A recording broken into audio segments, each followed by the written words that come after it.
Art of લિવિંગના વિશ્વ ધ્યાન દિવસની ઉજવણીના ભાગરૂપે ગત 21 ડિસેમ્બરે આધ્યાત્મિક ગુરુ અને વૈશ્વિક માનવતાવાદી નેતા ગુરુદેવ શ્રી રવિશંકર દ્વારા ન્યૂયોર્કથી યુટ્યુબ ચેનલના લાઈવ માધ્યમથી વૈશ્વિક ધ્યાન કરવામાં આવ્યું હતું, જેમાં ભારત સહિત સમગ્ર વિશ્વના કરોડો લોકો એક સાથે ગુરુદેવના માર્ગદર્શન હેઠળ ધ્યાનમાં જોડાયા હતા.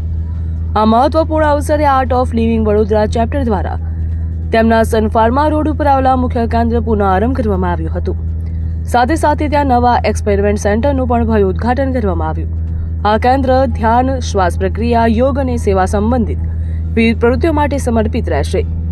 તેમજ વડોદરાના નાગરિકો ત્યાં આવીને નિઃશુલ્ક ધ્યાન સત્રનો લાભ પણ લઈ શકશે. આર્ટ ઓફ લિવિંગના વિવિધ શિબિરો અને કાર્યક્રમોની સંપૂર્ણ માહિતી આ કેન્દ્રમાં મળી રહેશે.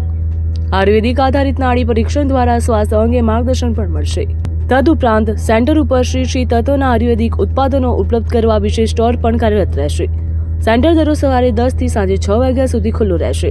વિશ્વ ધ્યાન દિવસના ઉપલક્ષ માટે આર્ટ ઓફ લિવિંગ દ્વારા વડોદરાવાસીઓ માટે સ્વાસ્થ્ય અને શાંતિ અને સેન્ટર એક ઉત્તમ ભેટ છે.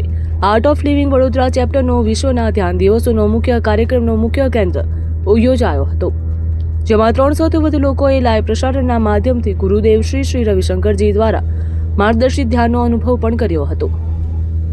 શૈક્ષણિક સંસ્થાઓ, શાળાઓ, કોલેજો, સેન્ટ્રલ જેલ વગેરે આર્ટ ઓફ લિવિંગના પ્રશિક્ષિત શિક્ષકો અને યુવા આચાર્યો દ્વારા ધ્યાન સત્રો યોજાયા હતા. વિશ્વ ધ્યાન દિવસના મહત્વને ઉજાગર કરતા આ કાર્યક્રમો દ્વારા માનસિક આરોગ્ય, આંતરિક શાંતિ અને માનવ મૂલ્યો અંગે જાગૃતિ ફેલાવવાનો પ્રયાસ કરવામાં આવ્યો હતો. આ અવસર ઉપર શહેરભરના આશરે 5000 જેટલા લોકોએ ભાગ લીધો હતો.